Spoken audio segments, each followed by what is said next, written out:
Warning: if you're over 60 and you do this one thing every afternoon, a Japanese doctor says you're playing Russian roulette with your brain. And the terrifying part, most people have no idea they're doing it. Dorothy, 72 years old, a retired librarian from Portland, sat in my office last spring with tears streaming down her face. She grabbed my hand and said, "Dr. Harrison, I almost died. My grandson found me on the kitchen floor. I couldn't move my left side. I couldn't speak. And all I kept thinking was, I did this to myself." What Dorothy did every afternoon seemed completely harmless. Millions of people do it. Your neighbors do it. Your friends do it. You probably do it too. And a groundbreaking study from Japan just revealed that this single afternoon habit doubles your risk of having a stroke. Doubles it. I've been a family doctor for over 30 years. I've held the hands of patients who survived strokes and patients who didn't. I've watched families torn apart by something that could have been prevented. And when I saw this research from Dr. Tanaka's team in Tokyo, I knew I had to share it with everyone who would listen, because what I'm about to tell you could save your life. Let me start with Robert. Robert is 68 years old, a retired firefighter from a small town in Ohio. This man spent his career running into burning buildings, saving lives, never backing down from danger. But when he came to see me, his hands were trembling. He told me, "Doc, I had a mini-stroke last month. They said I was lucky." Lucky. He shook his head. "I've faced down house fires and never felt this scared, because now I know there's something happening inside my head that I can't fight with my bare hands." Robert's mini-stroke, what doctors call a transient ischemic attack, was a warning shot. His brain was telling him that something was wrong, that the blood supply was getting interrupted, that disaster was one step away. And when we looked at his daily habits, one thing stood out like a red flag in a snowstorm: his afternoon routine. See, Robert had a habit that started after he retired. Every day, right around 2 or 3 in the afternoon, he would do something that felt natural, even healthy, something his body seemed to crave, something that millions of people his age do without a second thought. He would take a long nap, not just a short rest, a long, deep sleep in the middle of the day, sometimes 2 hours, sometimes 3. Now before you say, "Wait, Dr. Harrison, isn't sleep good for you?" let me explain what the Japanese research discovered. Because this isn't about sleep being bad, it's about timing, it's about duration, it's about what happens inside your blood vessels when you sleep for too long in the afternoon. Imagine your blood vessels are like garden hoses. All day long water flows through them, keeping your garden alive, keeping everything green and healthy. Now imagine you crimp that hose, you fold it over, and you leave it crimped for 2 or 3 hours every afternoon. What happens? The water pressure builds up on one side, the flow stops on the other side. Parts of your garden start to wilt. That's what happens to your brain during extended afternoon naps, and the research from Japan proves it. Dr. Tanaka and his team studied over 100,000 adults aged 60 and older. They tracked their habits, their health, their afternoon routines, and what they found should make everyone pay attention. People who napped for more than 90 minutes in the afternoon had nearly double the risk of stroke compared to those who napped for less than 30 minutes or not at all. Double. Margaret, 70 years old, a retired nurse from Tennessee, knows this better than anyone. She spent her career taking care of other people. She knew all the warning signs of stroke. She could recite them in her sleep: face drooping, arm weakness, speech difficulty, time to call emergency services.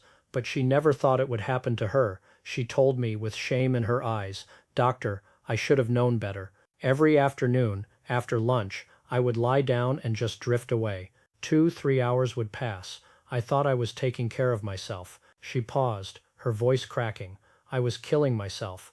I just didn't know it. Margaret's stroke left her with weakness on her right side. She had to relearn how to write her name. She had to relearn how to button her own blouse. For a woman who spent her life helping others, suddenly needing help for the simplest tasks was devastating. But here's what I want you to understand. Margaret's stroke didn't have to happen. Robert's mini-stroke didn't have to happen. Dorothy almost dying on her kitchen floor didn't have to happen. Because once you understand why long afternoon naps are so dangerous, you can make one simple change that could save your life. Let me explain what's actually happening inside your body when you take these extended daytime sleeps, because this isn't just some vague idea. This is biology. This is your blood doing things it shouldn't be doing. When you fall into deep sleep in the afternoon, something strange happens to your blood pressure. Think of it like a wave at the ocean. When you first fall asleep, your blood pressure drops. That might sound good, but stay with me. After about 60 to 90 minutes, your body starts to wake up, and your blood pressure surges back up. Now imagine doing this day after day. Your blood vessels are like pipes that expand and contract with the pressure inside them. When you force them to drop and surge, every single afternoon, you're creating stress on those vessel walls. It's like bending a paperclip back and forth, back and forth. Eventually something breaks, but that's not even the worst part. When you sleep for extended periods during the day, your blood gets thicker. I know that sounds strange, but think of it like honey sitting in a jar. When honey is warm and flowing, it pours easily, but when it sits still for too long, it gets sluggish. It doesn't flow the way it should. Your blood does the same thing during long afternoon naps. The platelets, those tiny cell fragments that help your blood clot, start getting sticky. They start clumping together, and if one of those clumps travels to a narrow blood vessel in your brain, it creates a traffic jam that stops all flow. That traffic jam is a stroke. William, 65 years old, a retired postal worker from Michigan, called it the worst day of his life. He had been taking long afternoon naps for over a decade. Every day, right after lunch, he'd settle into his recliner and sleep until his wife woke him for dinner. He said with tears in his eyes, "Doctor, I thought I was being smart. I thought I was giving my body extra rest. All those years of walking routes in the rain and snow, I figured I deserved it." He wiped his face. "I had no idea I was setting a trap for myself." William's stroke hit him while he was watching television one evening. One moment he was laughing at a comedy show. The next moment he couldn't understand what anyone was saying. The words coming from the TV sounded like a foreign language. His wife was shouting his name, but it sounded like gibberish. He spent 3 weeks in rehabilitation, 3 weeks away from his grandchildren, 3 weeks of strangers helping him eat and dress and use the bathroom, all because of an afternoon habit that seemed completely innocent. Now I know what some of you are thinking. Dr. Harrison, are you telling me I can never take a nap again? Are you saying I have to give up rest entirely? No, that's not what I'm saying at all. What I'm telling you is that there's a right way and a wrong way to rest in the afternoon. And the difference between those two approaches could mean the difference between watching your grandchildren graduate and never seeing another birthday. The Japanese researchers didn't find any increased stroke risk in people who kept their afternoon naps short. In fact, people who napped for 15 to 30 minutes showed some benefits. Better alertness, better mood, better mental function for the rest of the day. Think of it like watering a plant. A little bit of water helps the plant thrive, but if you flood that plant, if you drown it in water, the roots rot and the plant dies. The same principle applies to your afternoon rest. A short nap is like a gentle rain that refreshes everything. A long nap is like a flood that damages everything.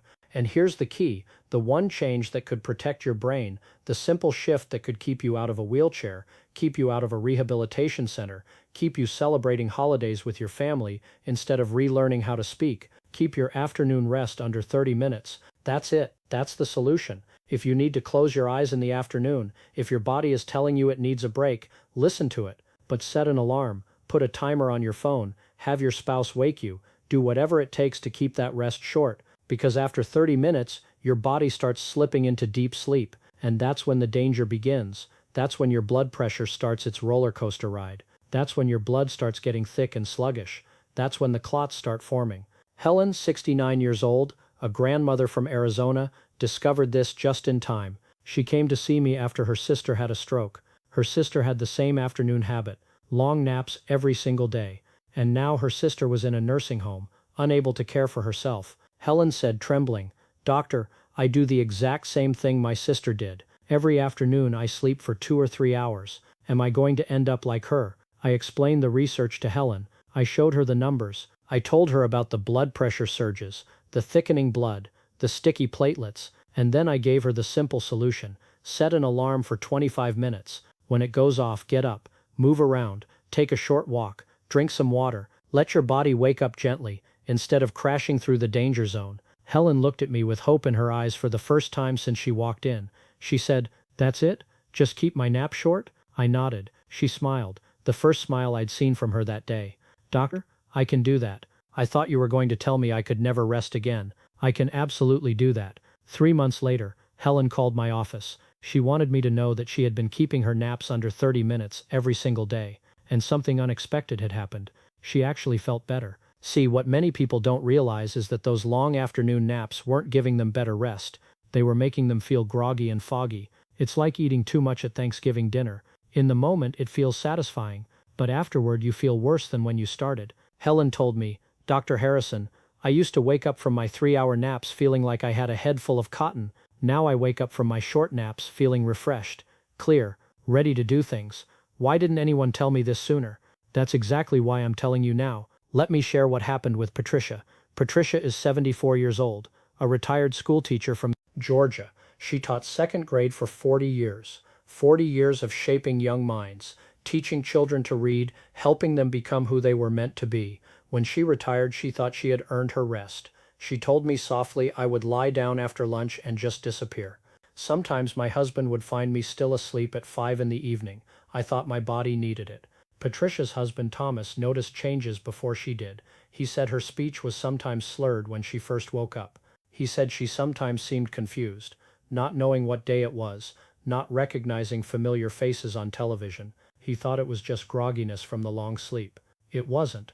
Patricia had been having what doctors call silent strokes, small blockages in tiny blood vessels, each one doing damage that she couldn't see or feel, like termites eating away at the foundation of a house. Everything looks fine from the outside until one day the floor collapses. When Patricia finally had a major stroke, the doctors told her that her brain showed evidence of dozens of these small silent strokes. Each one had stolen a little piece of her, a little piece of her memory, a little piece of her coordination, a little piece of her ability to find the right words. Her afternoon napping habit hadn't just created one stroke, it had created many. It had been slowly eroding her brain for years while she thought she was resting. Now I want you to imagine something. Imagine your brain as a beautiful garden. It has flowers and trees and pathways and fountains. Everything is connected.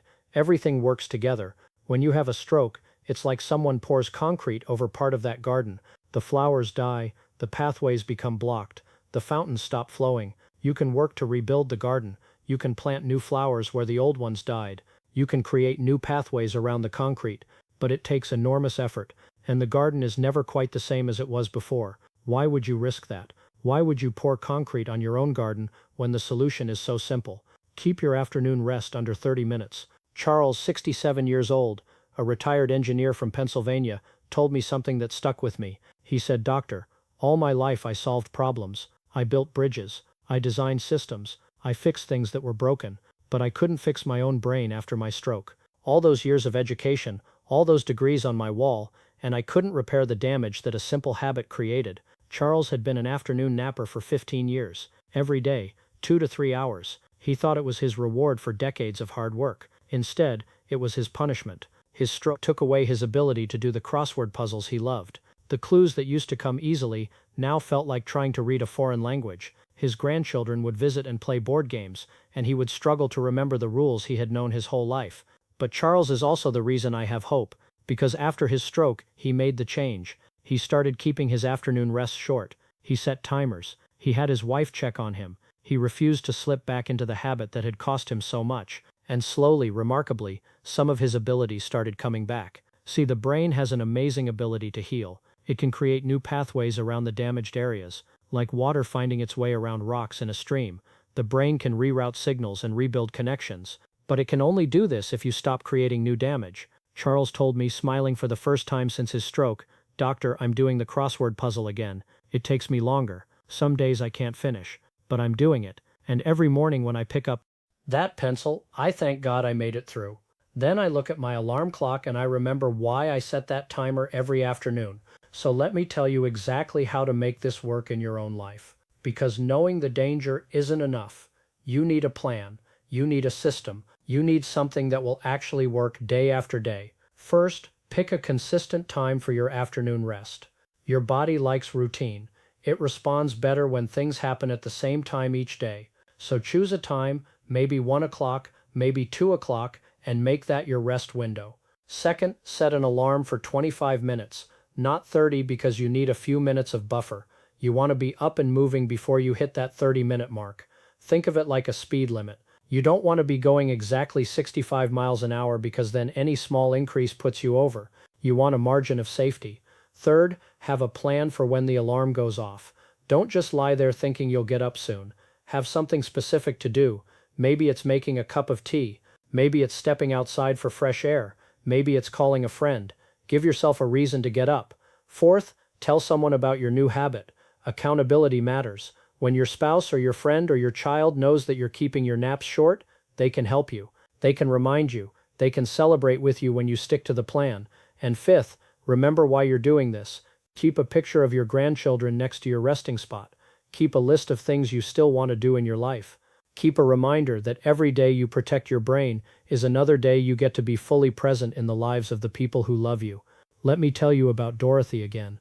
Remember Dorothy, the retired librarian who almost died on her kitchen floor? The woman who grabbed my hand with tears streaming down her face? Dorothy made the change. After her stroke, after her long recovery, after relearning how to walk and talk and write, Dorothy started keeping her afternoon rest short. She bought a special alarm clock with a gentle chime. She placed it across the room so she had to get up to turn it off. She made a ritual of having a small glass of water waiting on the table so she had something to do when she stood up. I saw Dorothy last month. She walked into my office without a cane. Her speech was clear and strong. Her smile was the brightest I had ever seen. She said, "Dr. Harrison, I just got back from a trip to see my grandchildren. I flew across the country by myself. I took them to the zoo. I walked 4 miles that day. 4 miles." She paused, and her eyes got misty. "A year ago, I couldn't walk to my own mailbox. I couldn't remember my granddaughter's name. I thought my life was over, but I made one simple change. One change.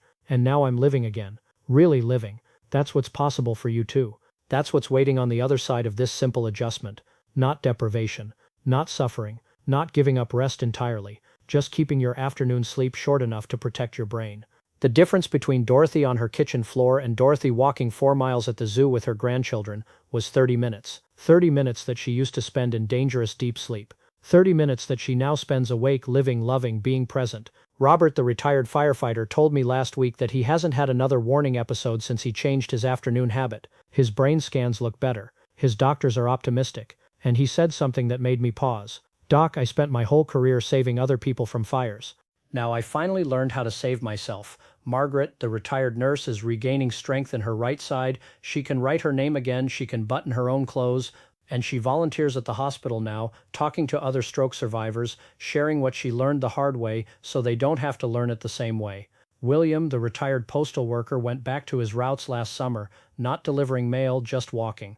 Walking the same streets he walked for 30 years, reconnecting with the neighborhoods he served, proving to himself that his body still works.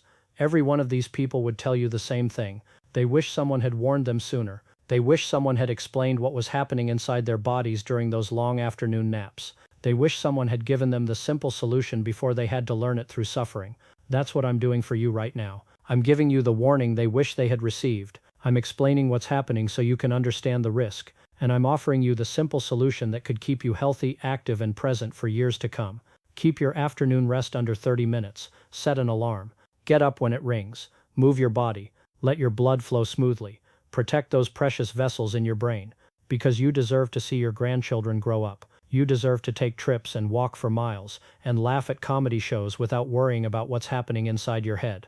You deserve to live fully, not just survive. This afternoon, when you feel that familiar tiredness, when your body tells you it wants to rest, remember this conversation. Remember Dorothy on the floor. Remember Robert's trembling hands. Remember Patricia's garden being slowly covered in concrete. And then remember that you have the power to choose differently. You have the knowledge now. You have the solution. All you have to do is use it. 25 minutes, an alarm clock, a reason to get up. That's all that stands between you and a protected brain. That's all that separates the people who stay healthy from the people who end up in rehabilitation centers. That's the simple change that Japanese researchers discovered could cut your stroke risk in half. Will you make that change? Will you protect your brain the same way you would protect your home from fire, your car from accidents, your savings from theft? Your brain is more valuable than any of those things. It holds your memories, your personality, your ability to recognize the people you love. It's the most precious thing you own, and now you know how to protect it. Keep your afternoon rest short. Set that alarm. Get up when it rings. And years from now, when you're walking with your grandchildren, when you're traveling to places you've always wanted to see, when you're fully present in the beautiful life you've built, remember this moment. Remember the day you learned the truth about long afternoon naps. Remember the simple choice you made to protect yourself, because you're worth protecting. Your brain is worth protecting. Your future is worth protecting. And now you know how. If someone you love has this afternoon habit, share this with them. Because sometimes the most loving thing we can do is say, "Hey, I learned something important. I want you to know it too. It might help you." Be that person for someone in your life. Be the warning they need to hear. Be the reason they make a change that could save them from a stroke. Because we're all in this together, and together we can protect the brains we need to live the lives we want. Thank you for listening. Thank you for caring about your health. And thank you for being willing to make a simple change that could mean everything. Now go set that alarm. Your brain is counting on you.